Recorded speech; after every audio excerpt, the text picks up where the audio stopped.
Programme सलाम जेके में दिल्ली के स्टूडियो से बराह रास्त हमेशा की तरह प्रोग्राम आज भी और सुबह 10 बजे तक हमारा और आपका साथ रहेगा। मैं हूं आपके साथ आसिफ रशीद, मेरे साथी गौहर कुछ थोड़ी देर में हमारे साथ ज्वाइन करेंगे और आपको मुल्क के अंदर ताज़ा तरीन सूरत हाल क्या है, कुछ अहम खबरें आप तक पहुंचाएंगे और उसके बाद यूनियन टेरिटरी जम्मू कश्मीर के साथ साथ बात लद्दाख की भी करेंगे, क्योंकि लद्दाख के अंदर एक बड़ी पॉलिटिकल डेवलपमेंट हो रही है और जो बड़ा कॉज लेकर तमाम जो जमातें थी, चाहे वो सियासी जमातें हों, मजहबी तंजीमें हों, वो एक साथ एक प्लेटफॉर्म पर जरूर नजर आई थी, लेकिन बताया ये जाता है कि उस कॉज को धचका लगा है। तफसीलात सारी आपके सामने थोड़ी देर में रखेंगे और मुख्तलिफ ऑपरेशंस गुज़श्ता दिनों जो हुए, आज भी एक ऑपरेशन की खबर आ रही है, थोड़ी देर में डिटेल्स वो भी आपके सामने रखेंगे। लेकिन आज उसके साथ साथ जहां पर पुलिस सरबराह और आईजीपी कश्मीर के बयानात भी मुसलसल आ रहे हैं और कुछ सवालात मुख्तलिफ सियासी जमातों की तरफ से पूछे जा रहे थे गुज़श्ता दिनों हुई कार्रवाइयों पर, उस पर जवाब भी आ रहे हैं और साथ ही एक और अहम बयान आरएसएस के सरबराह का भी आपको बताएंगे जो काफ़ी ज़्यादा इस वक्त सुर्खियों में है, उनकी बात भी सुनाएंगे। और आज प्रोग्राम में बात हम आइन के हवाले से भी करेंगे, चूंकि आज कॉन्स्टिट्यूशन डे मनाया जा रहा है और आज के दिन की अहमियत क्या है इस पर तफसीली रोशनी डाली जाएगी दिल्ली के अंदर, चूंकि सबसे बड़ी तकरीब दिल्ली में मुनक्किद होने जा रही है। सदर हिंद इस तकरीब का हिस्सा होंगे, वज़ीर आज़म होंगे, चीफ जस्टिस होंगे और बात उस तहरीक की भी जिसे 1 बरस आज मुकम्मल हो गया है और तहरीक के साथ साथ मुंबई हमले को भी 1 बरस मुकम्मल हुआ है। डिटेल्स आपके सामने थोड़ी देर में रखेंगे।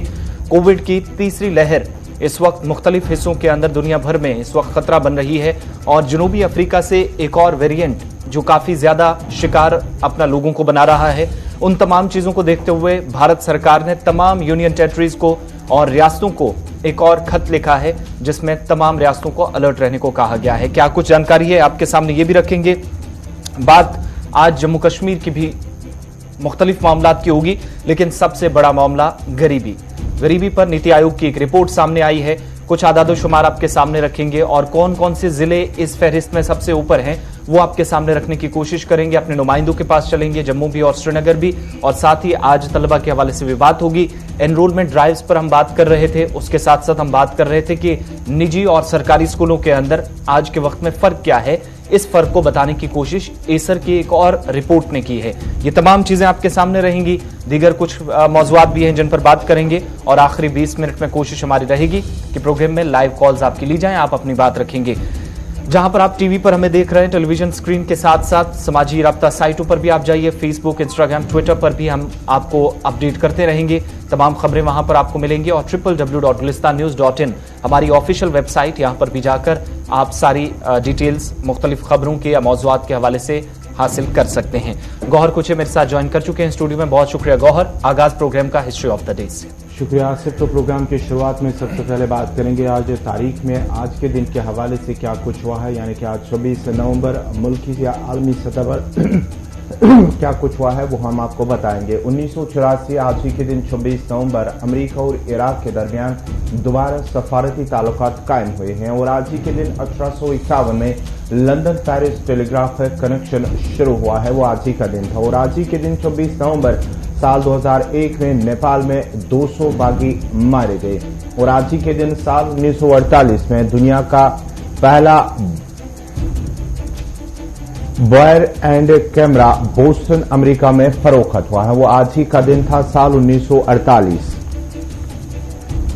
और 1967 में आज ही के दिन में लिस्बन में बादल फटने से 450 अफराद हलाक हुए हैं और आज ही के दिन 26 नवंबर साल 2006 में इराक में बम धमाके में 202 अफराद हलाक हुए हैं और साल 2018 में आज ही के दिन नासा का इनसैट मिशन 7 माह के सफर के बाद मरीख पर उतरा है और आज ही के दिन साल 1964 में पाकिस्तान के पहली TV channel Pakistan television network का आगाज हुआ है।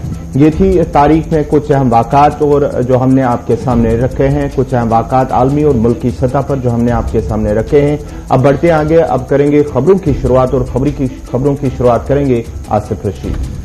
जी बिल्कुल, शुरुआत खबरों की करते हैं। इससे पहले हम मुंबई हमले की बात करें।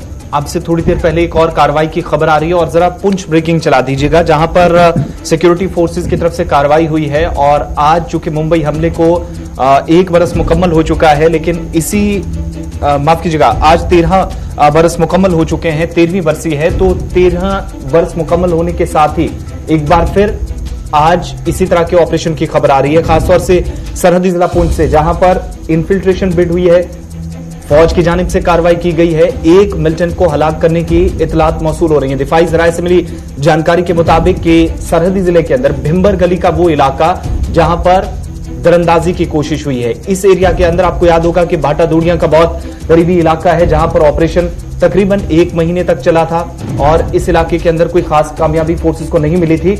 लेकिन आज एक मिलिटेंट को मार गिराया गया है, ये इतला मौसूल हो रही है। और बीती शब मिलिटेंट ने दरअंदाजी की कोशिश की, कार्रवाई में एक मिलिटेंट मारा गया और उससे एक हथियार और दीगर कुछ असला बारूद जो उसके पास था वो बरामद किया गया है और लाश भी मारे गए मिलिटेंट की बरामद कर ली गई है। और बताया जाता है कि इसका ताल्लुक पाकिस्तान से है।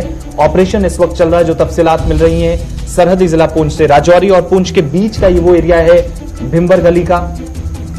आमतौर पर इस एरिया के अंदर यूं अगर कहे तो दोनों डिस्ट्रिक्ट्स का यानी पुंछ और राजौरी का बॉर्डर एक तरह से माना जाता है। फौज की बड़े पैमाने पर यहां पर कार्रवाइयां चलती रहती हैं। जंगली एरिया भी है, लाइन ऑफ कंट्रोल बहुत नजदीक है, बालाकोट यहां से बहुत नजदीक पड़ता है। इसके अंदर जो ऑपरेशन काफी तवील चल सकता है, चूंकि अगर दरअंदाजी की इतला सही होती है या फोर्सेस को जो कार्रवाई करनी पड़ी है, तो इसका मतलब सिर्फ एक मिलिटेंट जिसके मारे जाने की तस्दीक फौज ने की है या दिफाई जराये इस वक्त कर रहे हैं, वो हो सकता है कि इससे ज्यादा भी ऑपरेशन और भी लंबा खिंच जाए। नकलो हरकत काफी दिनों से यहां पर इस तरह की मुसद्दिका इतलात फोर्सेस को मिलती रही है कि थी, लेकिन आज रात होते देर रात गोली चली है, हथियार और गोला बारूद बरामद किया गया है, डेड बॉडी रिकवर कर ली गई है, एक वेपन और बाकी कुछ हथियार भी फोर्सेस के हाथ लगे हैं। कार्रवाई फौज ने की हो और अब बताया जा रहा है कि सुबह सुबह इस ऑपरेशन का हिस्सा पुलिस भी बनी है और इतलात मिल रही है। तस्वीरें आपके सामने पुरानी हैं, लेकिन खबर इस वक्त सरहदी जिला पुंछ से, जहां पर एक पाकिस्तानी मिलिटेंट को मार गिराया गया है। इब्तदाई रिपोर्ट्स के मुताबिक ऑपरेशन इस वक्त चल रहा है। चलिए मुंबई हमले की भी जरा बात करते हैं, चूंकि आज 13 बरस मुकम्मल हो चुके हैं और वो हमला जिसके बाद भारत और पाकिस्तान के दरमियान तलखियां काफी ज्यादा रहे। उसके बाद पुलवामा, पठानकोट, उड़ी, ये तमाम चीजें हमें देखने को मिली। लेकिन मुंबई हमले के 13 बरस जब मुकम्मल हुए, इस हमले में 166 लोगों की मौत हुई थी, जिसमें बाहर के बहुत ज्यादा लोग थे, यानी फॉरेनर्स थे। और अजमल कसाब समेत 10 जो यहां बताया जाता है कि इन्फिल्ट्रेशन करके जो मिलिटेंट्स मुंबई के ताज होटल तक पहुंचे थे, उनमें से 9 को मार गिराया गया था और अजमल कसाब जो कि फोर्सेस के हाथ लगा था और उसके बाद मुंबई में तमाम जो कार्रवाइयां एजेंसियां कर रही थी उनके हाथ लगा और बिलाखिर उसे भी फांसी दे दी गई थी चंद बरस कबल। लेकिन इस हमले में 166 लोगों की मौत के बाद आज उन्हें भी एक तरफ याद किया जा रहा, दूसरी तरफ मुंबई हमले में जिन पुलिस एहलकारों की जो बाकी एजेंसियों के लोग थे उनकी हिलाकत हुई थी, उन सभी को वज़ीर-ए-आज़म सदर हिंद ने याद किया है। उनको खराज अकीदत पेश किया जा रहा है। और इस वक्त जो खबर मिल रही है कि मुंबई के अंदर एक बड़ा प्रोग्राम सरकार की तरफ से भी कराया जाएगा। LET के जो पाकिस्तान बेस्ड टेरर मॉड्यूल बताया जाता है, उसके 10 लोग यहां तक पहुंचे थे, इस हमले को अंजाम दिया था। और आज तक सवाल भी काफी ज्यादा उठते रहे हैं कि एक तरफ 166 लोगों की मौत हुई थी, लेकिन इंसाफ के बहुत सारे लोग मुंतजर हैं। जाबहक अफराद को वज़ीर-ए-आज़म, सदर हिंद और दीगर अहम शख्सियात की तरफ से आज 13वीं बरसी पर खराज अकीदत पेश किया जा रहा है। तो चलिए, ये थी मुंबई हमले के हवाले से खबर, जहां 13 बरस मुकम्मल हो चुके हैं। अब बात जरा मुल्क की करते हैं, क्योंकि आज मुल्क के अंदर कॉन्स्टिट्यूशन डे मनाया जाता है और इस सिलसिले में तकरीबात का पहले ही इंतजाम किए गए हैं। और आज मुल्क में 72वां यौम दस्तूर यानी कि कॉन्स्टिट्यूशन डे मनाया जा रहा है। 26 नवंबर 1949 को आज ही के दिन बाबा जो भीमराव अम्बेडकर हैं उनकी जानिब से कानून बनाया गया है। और आज दिन के मुनासबत से वज़ीर-ए-आज़म नरेंद्र मोदी ने कहा कि यौम आईन अजीम लोगों की गैर मामूली कोशिशों को याद करने का दिन है। और इस सिलसिले में दिल्ली के साथ साथ मुख्तलिफ मकामात पर यानी कि हर स्टेट के साथ साथ मरकज के ज़ेर इंतजाम इलाकों में भी इस हवाले से तकारीब का एहतमाम किया जा रहा है। और आईन के हवाले से जो लोगों की जानिब से या इस आईन के तहत भी लोग इस पर रोशनी भी डालेंगे और साथ ही साथ इसकी अहमियत और उनको उजागर भी किया जाएगा। आज मुल्क भर के अंदर आजादी का अमृत महोत्सव के तहत प्रोग्राम होने जा रहे हैं, लेकिन सबसे बड़ी तकरीब दिल्ली के सेंट्रल हॉल में होने जा रही, जहां पर यौम आइन पर वज़ीर आज़म, सदर हिंद, चीफ जस्टिस और बाकी जो सुप्रीम कोर्ट के सीनियर जजेस हैं वो आज इस तकरीब का हिस्सा होंगे और खिताब करेंगे। लेकिन इसमें कांग्रेस, तृणमूल कांग्रेस और बाकी कुछ अपोजिशन की जमातों को, हिज़्ब इख्तिलाफ को मदऊ किया गया था, मगर आज वो इस इजलास का हिस्सा नहीं बनेंगे। उनने इस प्रोग्राम में शामिल होने से बॉयकॉट कर दिया है।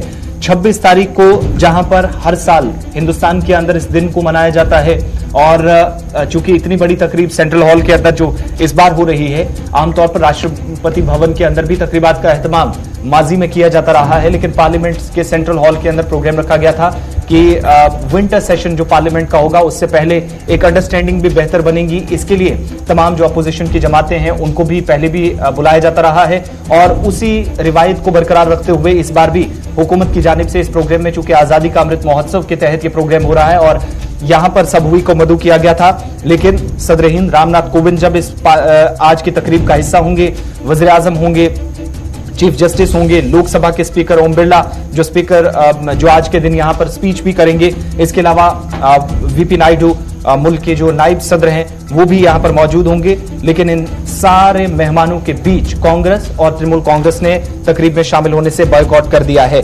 और ये वो प्रोग्राम आजादी का अमृत महोत्सव के तहत जिसके मौके पर सरकार की तरफ से बताया जाता है कि पार्लियामेंट से कबल कम से कम हिज़्ब इख्तिलाफ के साथ भी एक म्यूचुअल अंडरस्टैंडिंग हो, ये बनाने की कोशिश थी, लेकिन कांग्रेस हो, तृणमूल कांग्रेस हो और दीगर कुछ छोटी जमातों ने फिलहाल इस प्रोग्राम में शामिल न होने का फैसला कर लिया है और ऑफिशियल अनाउंसमेंट उनकी तरफ से हो चुकी है।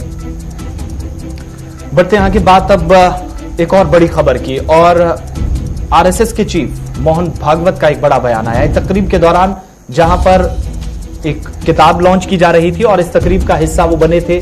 चीफ जस्टिस यहां पर वो मेहमान खुसूसी की हैसियत से पहुंचे थे, लेकिन भारत की तकसीम पर उन्होंने तबसरा करते हुए एक बार फिर कहा कि तकसीम दर्दनाक थी, कभी ना भुलाया जाने वाला दर्द है, और दर्द जो खत्म अगर करना है तो तकसीम को मंसूख करने के बाद ही होगा।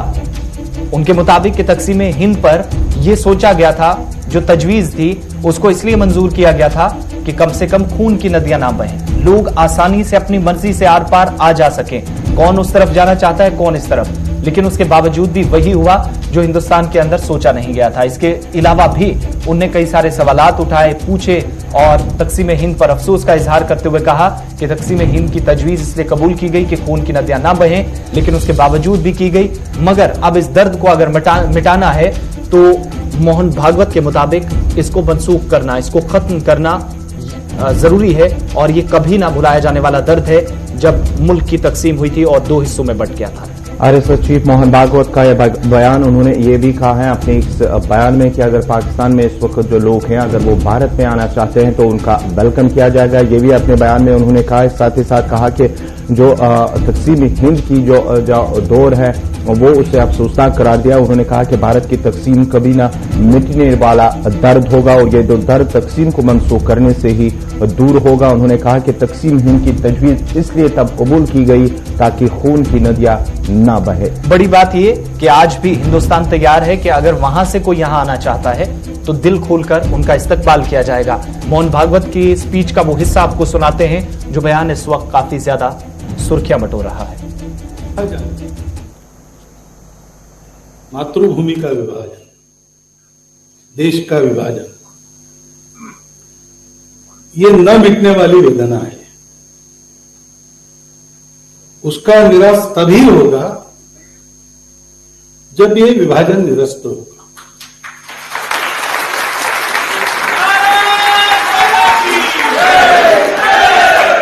ये नारों का विषय नहीं है। नारे देना बहुत आसान है। यहां पे नारे तब भी लगते थे, लेकिन विभाजन हुआ। सोचने का विषय है। मेरा जन्म विभाजन के पश्चात हुआ। भारत विभाजन होकर पाकिस्तान बना, ये समझने की समझ मुझे और 6-7 साल बाद आई। फिर भी एक बार मेरे ऊपर प्रसंग आया, संघ शिक्षा वर्ग में तृतीय वर्ष के भारत विभाजन की गाथा को कहना। अब स्वयंसेवकों को जो कहना है, ठीक से अध्ययन करके जो सत्य है वो सारा बताना है। वो कोई भाषण नहीं होता है, उसको बौद्धिक कहते हैं। तो यथा तथ्य सारा बताना पड़ता है। तो मैंने खूब अध्ययन करके उस विषय को रखा, लगभग 1 घंटा भर। वो भी समय कम है, लेकिन उतना ही था तो उसमें मैंने रखा। मैं विभाजन के समय नहीं था, मैं बाद में जन्मा हूं। विभाजन में क्या हुआ वगैरह, विभाजन हुआ ये भी मुझे विभाजन के 10 साल बाद समझ में आया।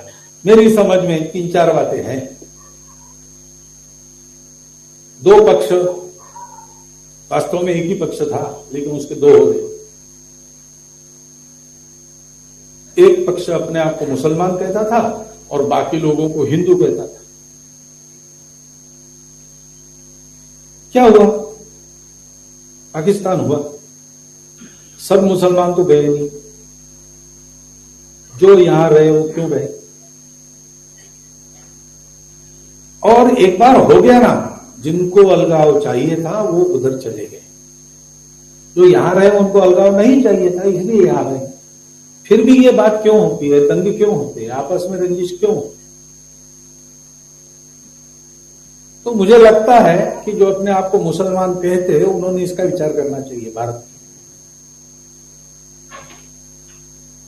उस समय उनकी क्या गलती हुई? क्योंकि वो भारत में है, उनके पूर्वज भारत में रहे, भारत में रहना उन्होंने पसंद किया, पाकिस्तान को नकार दिया, ऐसा दिखता तो है। अगर ये वास्तविकता है तो क्या उस समय गलती हुई जो ये हो गया कि भारत में के मुसलमान विभाजन के पक्ष में है? बल्कि आज बहुत लोग कहते हैं उसमें भी हम ये वास्तविक तो उसके सब लोग पक्ष में नहीं थे, तो जो नहीं थे वो बोले क्यों? क्या हुआ?